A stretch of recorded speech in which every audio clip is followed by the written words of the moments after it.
We are going to do a full day of work here in fast motion time lapse. This is one picture every half second.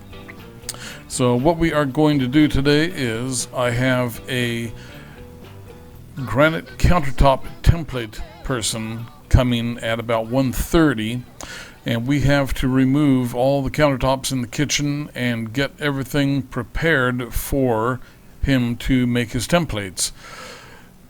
So we are just cleaning out the kitchen, getting all the tools and everything out of there, and making it a blank slate. Then we will start pulling apart the countertops. And you see the unknown mechanic over there is working on taking the baseboard out from behind the kitchen sink. That's a nice, big, expensive piece of oak. It's been there for 35 years, held up beautifully. So the backsplashes are all gone over there. Right now the unknown mechanic is working under the sink, disconnecting everything under there. I am under the cabinet right front left and undoing that. And what we have done is we have a method for attaching cabinets where we don't screw them down from the top. We have metal straps and brackets that we screw from the bottom up. And that way, if you ever need to do something with your countertops, you can remove them in a non-destructive manner like you just saw and work on them. Mitch over on the right side is pulling apart the countertop material there, which is 3-inch square tile. Now the problem that we're going to run into here is that that is a stairway right under Mitch, and it needs to have maximum headroom in a short length. So there is no framing under the countertops. The countertops are 3/4 inch pieces of plywood, and then the stairwell ceiling beneath is sheetrock screwed directly to the bottom of the plywood. So we have metal brackets that are holding the plywood to the walls. The wall with the outlet you see there, halfway between the upper and lower countertop, that is an actual 2x4 framed wall. Because we do have an outlet and wiring in there, but the countertop above that is 3/4 inch plywood. So right there I was testing to see if the lower one had 2x4 framing with that drill. I drilled through the plywood and I was hoping that it would hit a sheetrock ceiling or a wallboard ceiling below, and it did not. It was only plywood. So what we have to do is pull all the tiles off of that lower cabinet too. And one of the things that's going to happen is that because that countertop plywood has to stay on, that means that the countertop that I just removed is going to be reattached, and the new granite will be installed over the old countertops. Now the granite over the kitchen sink, that will just be granite there. But we did the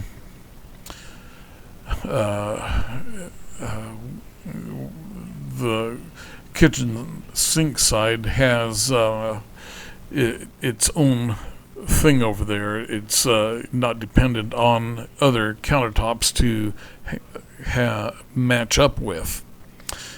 So that cabinet top is just about finished. There's only a couple more brackets to remove underneath it. And there it goes. So say goodbye to that.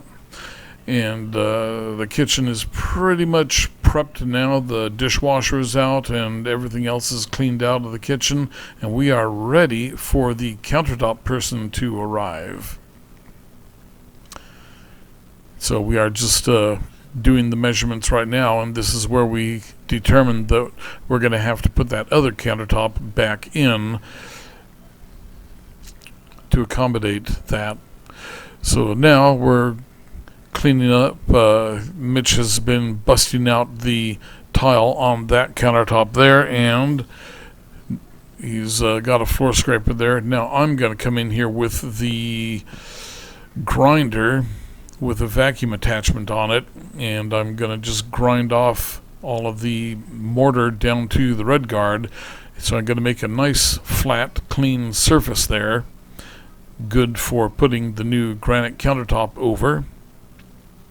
See, I've got my grinder there. I'm looking for the wrench to adjust the cutting wheel. Okay, so adjustment made, and now I continue grinding away. And good thing that I have that vacuum head for the grinder, otherwise it would just make a mess and a half.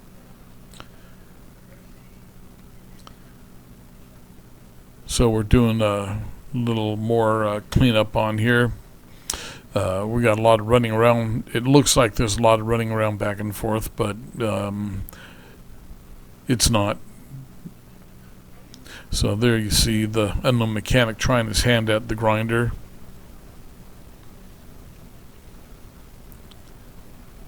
And I think I'm going to come back in here in a minute and do the upper counter. Okay, the unknown mechanic has got himself a bandana. He's got a double layer of terry cloth that is damp, and so that will do a pretty good job of stopping dust from getting breathed in. And so there you go, cleaning up the floors. It's amazing how much of a mess dust that grinder throws out. Okay, so I am going to make an adjustment to the grinder, the vacuum head on it. The vacuum head kept coming loose, and we didn't have a proper way to attach it, and then I figured out a way to do it, so now we're good to go. So I climbed up here, and I am grinding off all the mortar on the upper level, and the unknown mechanic is assisting with the vacuum cleaner. And then I'm going to have to pull the head off, the vacuum head, so that I can get right into the edges and clean up the mortar there. Okay, so we are just about done, and now it's Mitch is running around cleaning up the entire kitchen with the vacuum cleaner. That dust just is everywhere. Thankfully, that is it. We are done grinding. And so there goes the vacuum cleaner out the door. And hey, look what I've got. A Seattle favorite, Dick's Burgers. So we're going to sit here and chow down on Dick's Burgers. Mitch and I are having the Dick's Deluxe with French fries, 2 tartar sauces, and ketchup. And then for drinks, we are enjoying root beer floats. Haven't had that for a long time. It was rather tasty. The unknown mechanic is having 2 Dick's Deluxe burgers and not having fries, and then he is having a sugar-free seltzer water with lemon essence. I think I like my root beer float better, but then again, the unknown mechanic doesn't need a diet. I do. Okay, so now the kitchen template guy is here. I am just making a call to find out where the guy is. He's been late, so the camera is going to be off for a few minutes, and then I'll turn it back on, and the template guy will be there.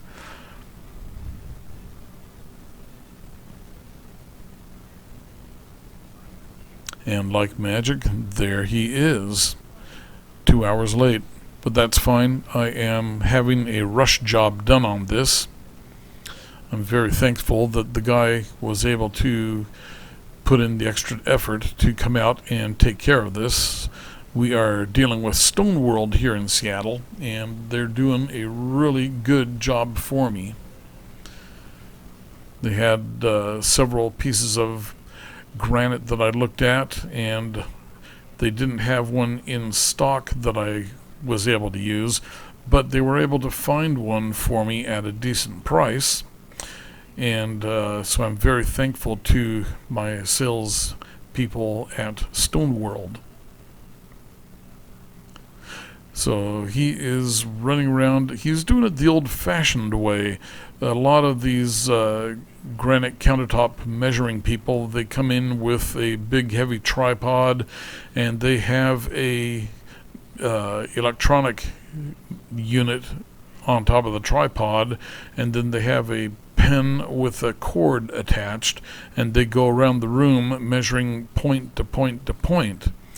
And so this guy here is doing it the old-fashioned way, which is he's got sticks of door skin, just 1/8-inch mahogany strips, and this guy staples them together. Most of the people that we've dealt with in the past glue them together, but I guess he prefers stapling. And by stapling, he really staples. If you look very closely where his hand just was, you can see a whole bunch of staples in that corner. And into those pieces, if you look closely, you can see there's a bunch of staples holding them together. So right now we are discussing the set on the leading edge of the countertop there, because that cabinet over to the right of the dishwasher is a little deeper than the other cabinets. And so what we're going to do is have 1.25 inch overhang where the sink cabinet is, and then on the right side of the dishwasher it's going to be about a 1/2 inch or so. And that's just because the cabinet right to the dishwasher is a newer cabinet, and it's deeper than the old cabinets.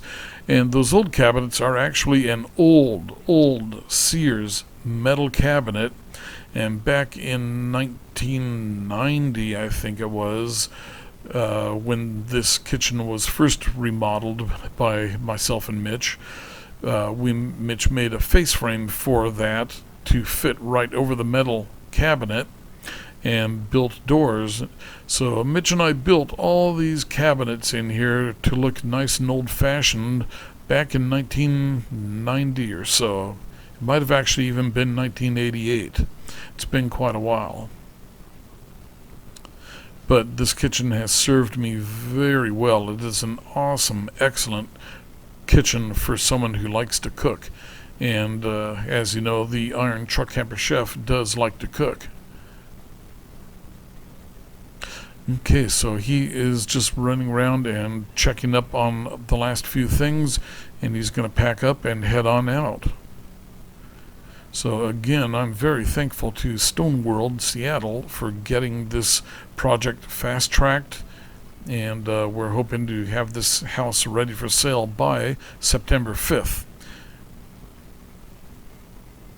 And so we're just making our final decisions here, and that's it. The new house color and trim color, and you see that we have the new PVC brick mold on the windows and a flashing over them, and you can see that we have a flashing on the bottom too.